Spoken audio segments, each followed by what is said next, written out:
नमस्कार दोस्तों। देखिए मित्रों, अभी हिंदी व्याकरण के अंतर्गत हम तत्सम और तद्भव इनके बारे में पढ़ रहे थे। तो अब इसको आगे कंटिन्यू करेंगे और इसके साथ ही आपको एक क्वेश्चन का भी जवाब देना है। बाल विकास और शिक्षा शास्त्र से संबंधित है। क्वेश्चन ये है कि किस मनोवैज्ञानिक ने किशोरावस्था को शैशवावस्था का पुनरावर्तन माना है या उसकी पुनरावृत्ति माना है। कि किशोरावस्था जो है वो शैशवावस्था की ही पुनरावृत्ति है, ये किस मनोवैज्ञानिक ने कहा है, किसकी ये परिभाषा है। तो कमेंट करके बताइएगा। तो हम आगे पढ़ते हैं। देखिए, इसमें हमने यहां तक पढ़ लिया था लोंग और ये सूक यानी सुआ।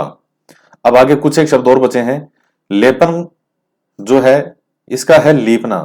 ये इस तरफ वाले जो है लीपना साइड वाले तो हैं, सब हैं तद्भव, और लेपन साइड वाले हैं तत्सम।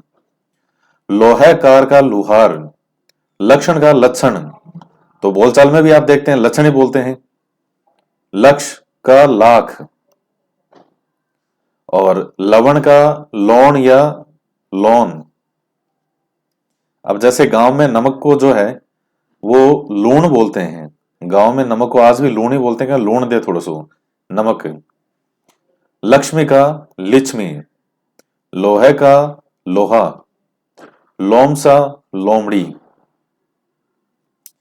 इसके बाद सूंड का ये सूंड, श्यामल का सांवला, श्वास का सांस। कभी मान लीजिए किसी को सांस लेने में दिक्कत होती है तो वो ऐसे नहीं बोलता है मुझे श्वास लेने में दिक्कत हो रही है। क्या कहता है कि मुझे सांस लेने में दिक्कत हो रही है, सांस नहीं आ रहा मुझे। श्रृंगार का सिंगार, तो बोलचाल में सिंगार वर्ड यूज करते हैं। सही वर्ड तो ये है श्रृंगार, लेकिन बोलचाल में बोलते हैं सिंगार। श्रृंग का सींग, श्रेष्ठी का सेठ, सरोवर का सरवर, सरगाल का शियार। तो ये कई नाम हैं, तो इनको बार बार रिपीट कीजिएगा। आसान से वर्ड हैं, कोई आपको दिक्कत नहीं होगी, क्योंकि वहां जब 4 ऑप्शन आएंगे तो आप उसको पहचान लेंगे अगर ये आपने बार बार रिवीजन कर रखा होगा तो। इसके बाद श्रावण का सावन, षोडश का 16, सप्तसती का सतसई, संध्या का सांझ, सपत्नी सौत, सपत्नी, सरप का सांप, सरसप का सरसों, सत्य का सच, सूत्र का सूत, सूर्य का सूरज, स्वर्णकार का सुनार, साक्षी का साखी, हरित का हरा, हस्तनी का हथनी, हट का हाट, हरिद्रा का हल्दी, हंडी का हांडी, हस्त का हाथ, हरिण का हिरण, हास्य का हंसी, हीरक का हीरा, होलिका का होली, हिंडोलना का हिंडोला, हृदय का ये, क्षण का छिन्न। तो ये एक तरफ जो है ये कौन से हैं, तत्सम, और इस तरफ जो वर्ड हैं वो हैं सारे हैं तद्भव। तो देखिएगा फिर से। श्रावण का सावन, षोडश का 16, सप्तसती का सतसई, संध्या का सांझ, सहपत्नी का सोत, सरप का सांप, सरसपय का सरसों। ये दोनों आपसे कंफ्यूज कर सकता है परीक्षा में। सत्य का सच, सूत्र का सूत, सूर्य का सूरज, स्वर्णकार का सुनार, साक्षी का साखी, हरित का हरा, हस्तनी का हथनी, हट का हाट, हरिद्रा का हल्दी, हंडी का हांडी, हस्त का हाथ, हरिण का हिरण, हास्य का हंसी, हीरक का हीरा, होलिका का होली, हिंदोलन का हिंडोला, हृदय का ये, और क्षण का छिन्न। स्वप्न का सपना, स्थल का थल, स्थान का थान, स्नेह का नेह, स्पर्श का परस। फिर उसके बाद में आता है क्षति का क्षति, क्षीण का छीन, क्षार का खार, क्षेत्र का खेत, यानी ये क्षय की जगह 6 हो रहे हैं, त्रयोदश का 13। तो ये हैं आपके तत्सम और तद्भव। तो बाकी आपके ये भी हैं आगे वाले, देश शब्द भी हैं, विदेशी भी हैं। तो किसी भाषा में प्रयुक्त ऐसे क्षेत्रीय शब्द जिनके सोर्स का आधार, स्रोत का आधार या तो भाषा व्यवहार हो या उसका कोई पता नहीं हो, देशज कहलाते हैं। समय, परिस्थिति और आवश्यकता अनुसार क्षेत्रीय लोगों द्वारा जो शब्द गढ़ लिए जाते हैं उन्हें देशज कहते हैं। अब जैसे नॉर्मल घरों में हमारे कई वर्ड चलते आ रहे हैं, तो वही जैसे मान लीजिए परात है, कांच है, ढोर है, खचाखच है, फटाफट है, मुक्का है। तो देशज शब्द क्या होते हैं? एक तो कौन से होते हैं? क्षेत्रीय शब्द होते हैं, अलग अलग स्थानों पे अलग अलग हैं। अब जैसे परात को यहां कुछ और कहते हैं और कहीं और किसी दूसरे स्थान पर परात को कुछ और बोल सकते हैं। तो अब जैसे मान लीजिए किसी स्थान पर टोपिया बोलते हैं भाई, जिसमें आप जो स्टील का बना होता है दूध गर्म करते हो, लगभग 1 लीटर 2 लीटर 3 लीटर का, कहीं उसको टोपिया बोलते हैं, कहीं उसको बोलते हैं भगोना। ये क्या है? ये क्षेत्रीय है, जो जहां लोग हैं सब अलग अलग अपना प्रयोग करते हैं, है वो एक ही चीज ही। तो ये शब्द देशज शब्द कहलाते हैं, और जो समय, परिस्थिति और आवश्यकता अनुसार क्षेत्रीय लोगों द्वारा जो शब्द गढ़ लिए जाते हैं उन्हें देशज शब्द कहते हैं। जैसे परात, कांच, ढोर, खचाखच, फटाफट, मुक्का आदि। तो देशज शब्दों के भेद कौन से हैं? तो सबसे पहला है अपनी गढ़न से बने शब्द। अपने अंतर्मन में उमड़ रही भावनाओं यथा खुशी, गम अथवा क्रोध की अभिव्यक्ति करने के लिए व्यक्ति अति भावावेश में कुछ मनगढ़ंत ध्वनियों का उच्चारण करने लगता है, और यही ध्वनियां जब बार बार प्रयोग में आती है तो एक बड़ा जन समुदाय इनका प्रयोग करने लगता है। धीरे धीरे इनका प्रयोग साहित्य में भी होने लगता है। ये अपनी गढ़न से बने हुए शब्द होते हैं। किसी समय किसी व्यक्ति ने कोई शब्द का प्रयोग किया, तो जैसे उधम, अंगोछा, खुरपा, ढोर, लपलपाना। अब किसी ने प्रयोग कर लिया होगा कि ये तो जो है हलवे को देखते इसकी जीभ जो है वो लपलपाने लग जाती है, तो उससे बन गया होगा बुद्धू। तो ये भी होता है, ये भी किसी ने अब कोई हरकत ऐसी की होगी तो उसके मुंह से निकलेगा तो बुद्धू है। तो बुद्धू जो है मूर्खता से लिया जाता है। तो बुद्धू बहुत लोग होते हैं। लोटा, फिर परात, चुटकी, चाट, ठटेरा, खटपट इत्यादि शब्द। फिर आता है द्रविड़ भाषा से आए देश शब्द। द्रविड़ यानी साउथ की जो भाषा है उस क्षेत्र की। अनल, कटी, चिकना, ताला, लुंगी, इडली, डोसा। तो सांबर भी लिख देता साथ में, जब इतना इसने लिखा था तो एक सांबर और आ जाता। तो अनल, कटी, चिकना, ताला, लुंगी, इडली, डोसा, ये सब वर्ड कहां से है? द्रविड़ भाषा से आए हुए हैं। फिर कोल, संथाल आदि से आए शब्द कौन से हैं? कपास, कोड़ी, पान, परबल, बाजरा, सरसों इत्यादि। तो ये आपके हो गए देशज शब्द। और आपसे एग्जाम में इनमें से प्रकार पूछ सकता है, और काफी कुछ संभावना है कि वो इनमें से कोई वर्ड देगा, कोई सा भी वर्ड दे देगा और बताइए ये कौन सा है, देशज है या कौन सा है, या फिर इनके अंदर का डिफरेंस भी पूछ सकता है। विदेशी शब्द वाला भी आपके सिलेबस में है। राजनीतिक, आर्थिक, धार्मिक और सांस्कृतिक कारणों से किसी भाषा में अन्य देशों की भाषाओं के भी शब्द आ जाते हैं और उन्हें विदेशी शब्द कहते हैं। हिंदी में अंग्रेजी, फारसी, पुर्तगाली, तुर्की, फ्रांसीसी, चीनी, डच, जर्मनी, रूसी, जापानी, तिब्बती, यूनानी भाषा के शब्द प्रयोग होते हैं। तो मैं भी आजकल एक नई भाषा सीख रहा हूं। कौन सी है? कन्नड़। कन्नड़ जो भाषा है वो अभी मैं सीख रहा हूँ आजकल थोड़ी थोड़ी। मुझे बड़ा शौक है कि मैं नई नई भाषाएं सीखूं। तो अभी मैं ये वाली भाषा आजकल सीखने में लगा हूं, कन्नड़। जब पूरी सीख जाएगी मेरे से, तब आपको मैं बोल के बताऊंगा कि देखो इस लाइन को अगर कन्नड़ में बोलते, बड़ी प्यारी भाषा है, तो कैसे बोलते हैं उसको। तो विदेशी शब्द कैसे आए? कि बाहर से जैसे लोग यहाँ पर आए, अंग्रेज, फारसी, पुर्तगाली, तुर्की, फ्रांसीसी, चीनी, डच, जर्मनी, रूसी, जापान, तिब्बती, यूनानी, जो भी बाहर से लोग आए, कुछ यहाँ पर रहे, कुछ ने यहाँ पर अधिकार किया, शासन किया।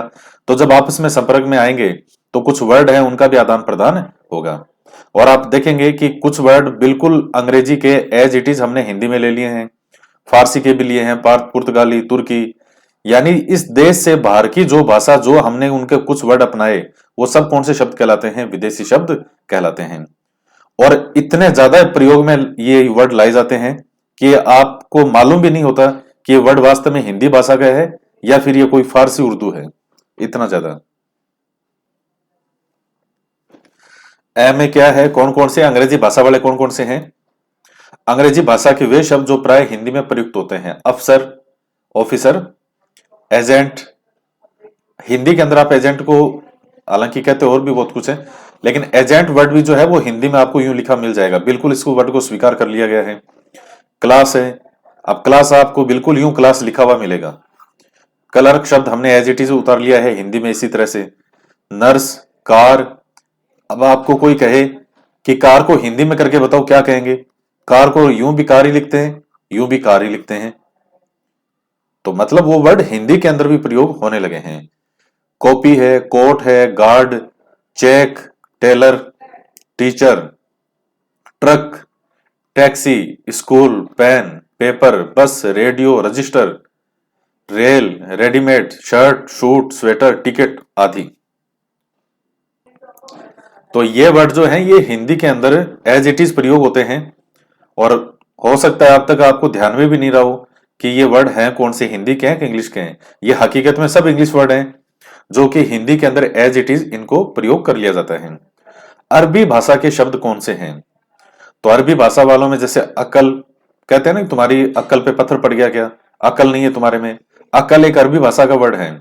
अदालत, अब आप ये नाम बहुत प्रयोग होता है अदालत, तो अदालत बिल्कुल ये कैसा है, ये अरबी भाषा का शब्द है ये।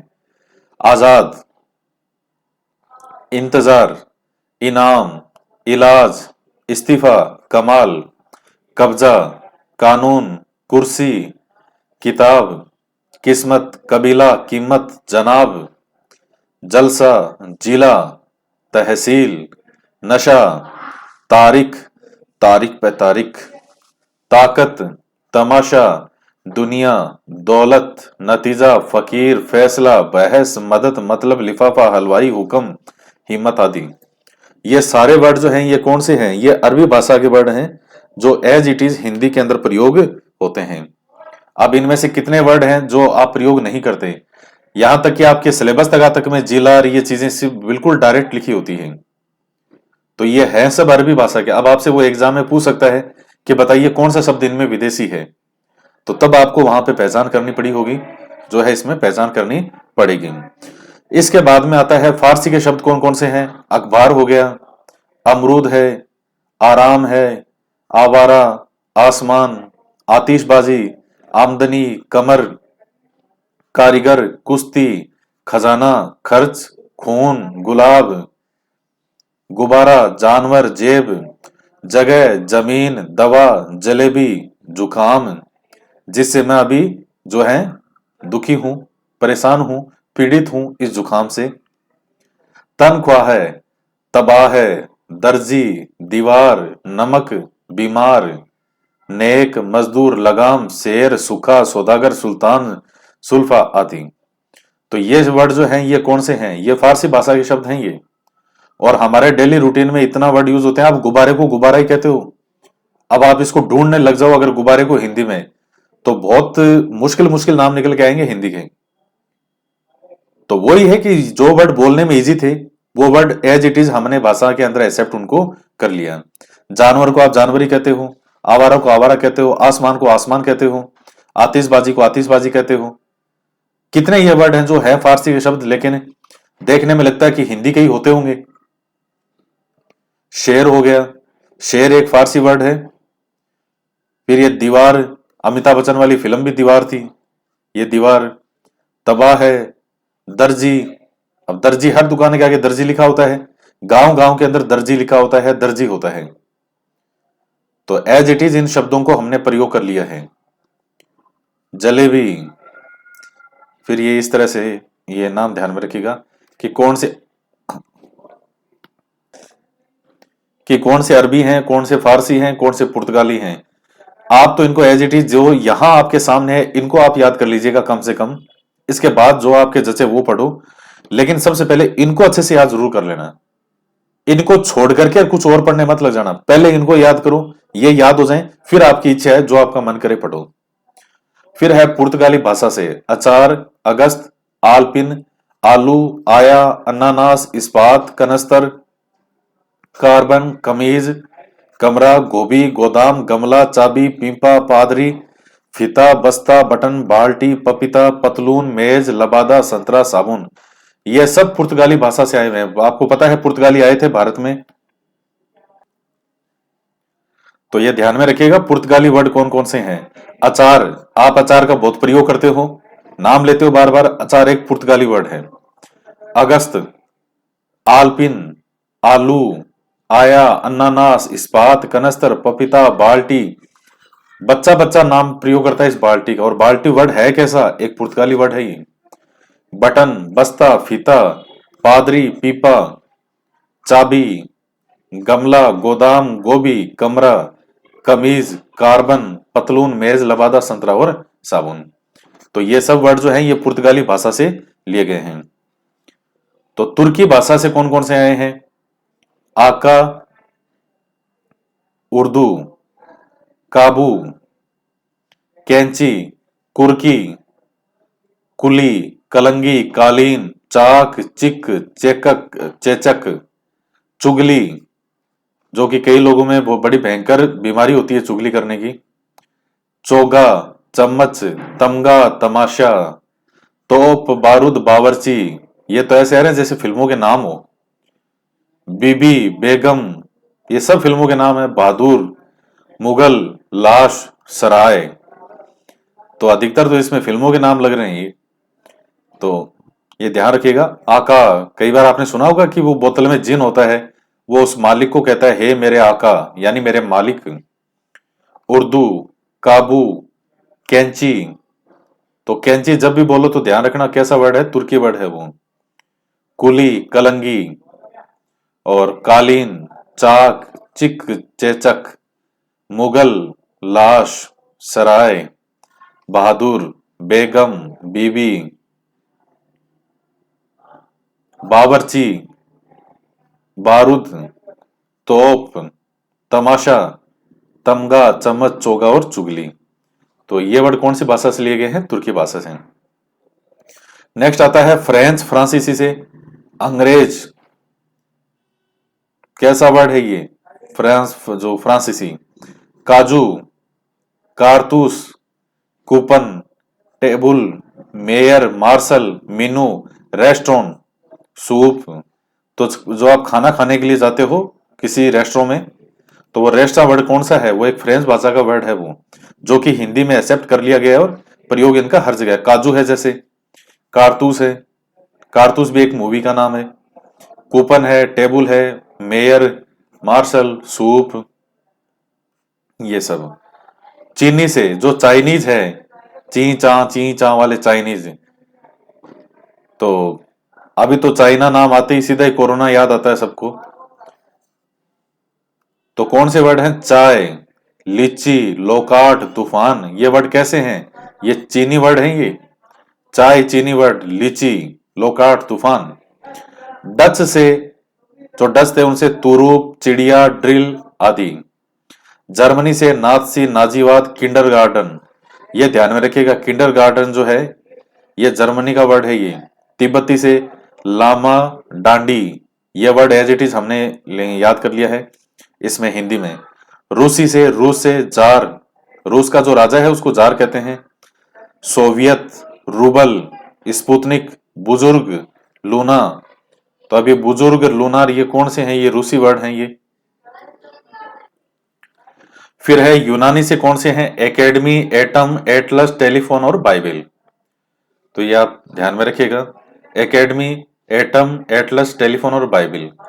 अब कुछ संकर शब्द आते हैं, अब ये आपके नहीं है, आपके विदेशी जो वर्ड हैं वहां तक ये आपके सिलेबस में है जो लिखा हुआ है, यानी तत्सम, तद्भव, देशज और विदेशी। यही आपके सिलेबस में है, ये संकर वाला आपके सिलेबस में नहीं है। तो ये देखिए जो आपका सिलेबस है, तो शब्द ज्ञान, तत्सम, तद्भव, देशज और विदेशी शब्द, ये चारों आपके कंप्लीट हो गए।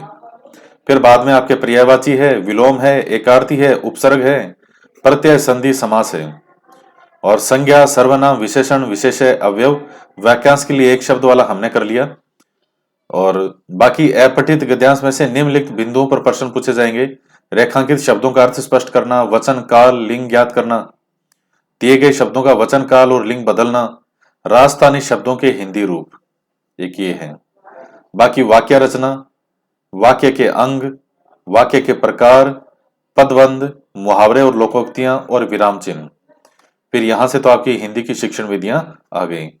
और देखिए मैं आपको सही में कह रहा हूं, आप थोड़ा बहुत भी ढंग से कर लेंगे अगर हिंदी में, ये डेली रूटीन में पढ़ने वाली चीजें हैं। अब ये जैसे ये डेली के तत्सम, तद्भव कोई एक दिन में नहीं याद होंगे। डेली का जैसे 10 मिनट, 20 मिनट, 25 मिनट, कभी व्याकरण का खोल लिया इसमें, ये सुन लिए सारे, देख लिया आपने, तो आपके 15 क्वेश्चन तो इन्हीं में से आएंगे जो ये हैं वो। और बाकी के 15 क्वेश्चन है वो जो आपका सिलेबस है शिक्षण विधियों वाला, ईयर ये आगे जो हिंदी का सिलेबस हो रहा है उसमें से। और शिक्षण विधियां मिलती जुलती है आपके बाकी सब्जेक्ट में, जैसे मान लीजिए ये एसएसटी है, हिंदी की शिक्षण विधियां, मैथ की शिक्षण विधियां, साइंस की शिक्षण विधियां, कुछ बेसिक जो उनकी नींव है वो लगभग सेम है, वो थोड़ा बहुत फर्क है, बाकी लगभग चीजें आपकी सेम आती हैं। तो आप अच्छे से इनको डेली एक एक टॉपिक को पूरा करना है आपको। ये तो मेरी इच्छा होगी कि चलो ये टॉपिक कराते हैं, क्योंकि हिंदी भी मुझे बहुत अच्छी लगती है। हिंदी शुरू से मेरा फेवरेट सब्जेक्ट रहा है और बहुत ही अच्छा रहा है, हिंदी शुरू से मुझे अच्छा लगता था। तो इस तरह से आप इसमें नंबर पक्के करें। तत्सम, तद्भव, देशज और विदेशी, ये तो हमने कर लिया कंप्लीट। वाक्यांश के लिए एक शब्द भी कर लिया, तो बाकी कोई जरूर लगेगा तो वो और कर लेंगे वो। बस आप इस बात का ध्यान रखना, कहीं आप संधि समास पढ़ने के चक्कर में 2 महीने मत निकाल देना। जैसा कि मैंने देखा है कई विद्यार्थी केवल संधि और समास के पीछे पड़े रहते हैं। वो भाई ठीक है, संधि समास जरूरी है, लेकिन आपके क्वेश्चन तो उसमें से एक आएगा। भाई एक क्वेश्चन से इसका आ गया, एक इसका, एक इसका, एक इसका, एक इसका, एक इसका, इसका, इसका, इसका, इसका, ऐसे करते करते करते उसको तो 15 क्वेश्चन कंप्लीट करने इतने में से। तो एक संधि के क्वेश्चन नहीं है, ऐसा नहीं है कि सारे संधि पर पूछ डालेगा वो। भाई संधि पता होनी चाहिए, नियम पता होने चाहिए, समास का भी पता होना चाहिए, लेकिन आपको हर टॉपिक को कवर करते हुए चलना पड़ेगा। आपने कहीं भी लापरवाही की तो आप खुद ही ये समझ लेना कि आप जानबूझकर अपने पांव पर कुल्हाड़ी मार रहे हो। तो आज के वीडियो में इतना ही, तो ये वाला टॉपिक आपका हो गया। बाकी आगे जो मैटर था इस चैप्टर में वो आपके सिलेबस में है ही नहीं, तो जो सिलेबस में नहीं है उसको फालतू में पढ़ के उसमें समय निकालने से कोई मतलब नहीं है। तो आज की क्लास में इतना ही, तो मिलते हैं नेक्स्ट वीडियो में। और इसके साथ ही आप भी कौन से टॉपिक हैं इसमें से हिंदी वालों में जो आप देखना चाहते हैं कि वो आपको पढ़ा दें, हम जो है यहाँ पर, तो राजस्थानी शब्दों के हिंदी रूप वाला है, इसको भी देख लेंगे। मैं भी अच्छा मैटर देख रहा हूं इसमें कि कौन सा, क्योंकि राजस्थानी शब्द तो है तो मेरे पास बहुत खूब है ये, लेकिन अब आपके अकॉर्डिंग ऐसा तो है नहीं कि मेरे पास अगर 500 पेज की, 700 पेज की किताब है राजस्थानी वर्ड की, तो मैं सारा ही आपको दे दूंगा, लो ये सब पढ़ लो। एक क्वेश्चन के लिए 700 पेज की किताब नहीं पढ़ी जाती। अब उसमें से मैं मोस्ट देख रहा हूं कि मुझे कौन सा उसमें से मोस्ट लग सकता है। और वैसे भी राजस्थानी शब्दों में वाले में आपको दिक्कत आएगी नहीं। भाई आप हो कहां के, आप राजस्थान के हो, तो राजस्थान के हो तो कुछ स्थानीय चीजें तो आपको पता होगी। अब घर में आपको भूख लग रही है और तो आप क्या कहोगे, मां मन भूख लाग रही है रोटी बना दे। मन भूख लाग रही है रोटी बना दे, अब वो बना देगा, पूछ लेगा बना दे बताओ क्या कहते हैं हिंदी में इसको। तो इस तरह से तो राजस्थानी शब्दों में कोई आपको दिक्कत आएगी नहीं। भाई कोई राजस्थान का है ही नहीं, राजस्थान से बाहर का है, उसको जरूरत पड़ सकती है पढ़ने की, लेकिन जो राजस्थान के रहने वाला है तो फिर आपको इसमें समस्या नहीं आएगी। तो बाकी मैं कुछ और देखता हूं इसमें, कुछ जो आपके हिसाब से कितना इसमें दिया जाए। और भी कोई टॉपिक अगर आपको लगे कि इसमें आपको कराना चाहिए तो आप निश्चित रूप से जो है वो बता सकते हैं कमेंट करके।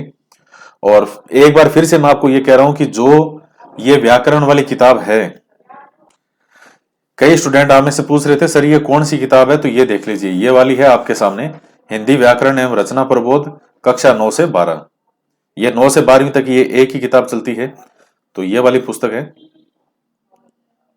तो आज की वीडियो में इतना ही, तो मिलते हैं नेक्स्ट वीडियो में एक नए टॉपिक के साथ। जय हिंद, जय भारत।